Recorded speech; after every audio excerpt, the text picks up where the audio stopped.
agreeing with it.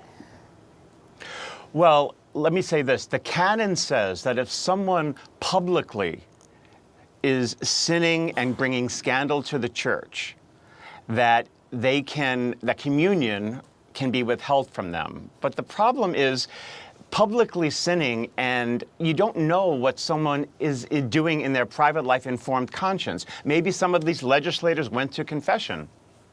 Maybe they have a very personal opposition to abortion, but they don't think as a legislator that they can inflict that opinion on all of their constituency. So it's not simply a matter, it's not clear cut where the canon says if you support abortion or legalizing abortion, that you could be excluded from communion. It's an interpretation of the canon that this bishop says applies in this instance.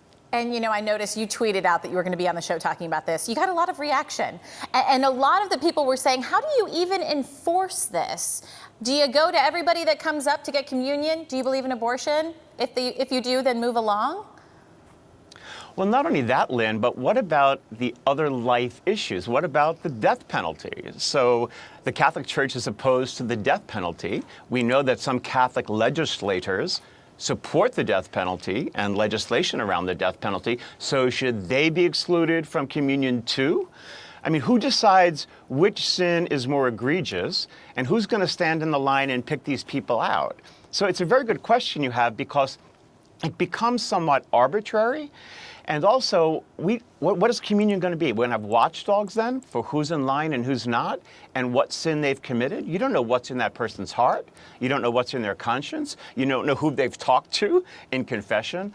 And so it's a very slippery slope to say publicly somebody should be excluded based on this issue when you may not know the whole story. Father Beck, as always, it's good to have your insight. Thanks so much for being with us.